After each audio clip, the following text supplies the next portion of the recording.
कहा जाता है, जब द्वापर युग का अंत हुआ, महाभारत का युद्ध समाप्त हो गया, तो श्रीकृष्ण ने भी अपनी लीला समेट ली।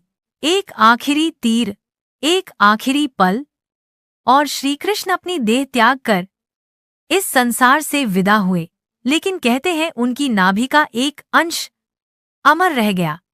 वो दिव्य टुकड़ा समुद्र की लहरों में तैरता रहा, कभी लहरों के साथ बहता, कभी चांदनी रात में चमकता, वर्षों तक ईश्वर का अंश बनकर धरती पर अपनी उपस्थिति का संकेत देता रहा।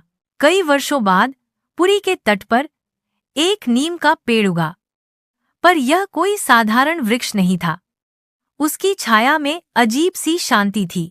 उसकी पत्तियां रात में दीपक सी चमकती थीं। उसी रात पुरी के राजा इंद्रद्युम्न को स्वप्न आया।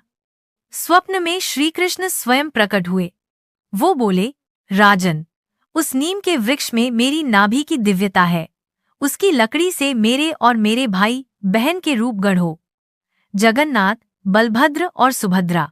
अगली ही सुबह राजा अपने सेवकों के साथ उस वन में पहुंचे और नीम के उसी चमत्कारी वृक्ष को खोज निकाला। लकड़ी को बड़े आदर के साथ पुरी लाया गया। कहते हैं एक रहस्यमय वृद्ध बढ़ी आया, जिसने एक शर्त रखी, जब तक मूर्तियां बन रही हों कोई भी इस द्वार को न खोले। दिन बीते, रातें गुजरीं, अंततः दरवाजा खोला गया और सामने प्रकट हुए भगवान जगन्नाथ, बलभद्र और सुभद्रा। आज भी कहा जाता है उन मूर्तियों में श्रीकृष्ण की नाभि का वही दिव्य अंश विराजमान है। हर वर्ष रथ यात्रा में वही शक्ति पुरी की गलियों में विराजती है।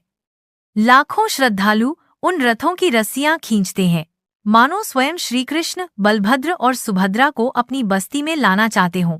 यही है पुरी के भगवान जगन्नाथ की अनोखी लीला, एक न खत्म होने वाली कथा जो आज भी हर रथयात्रा में जी उठती है।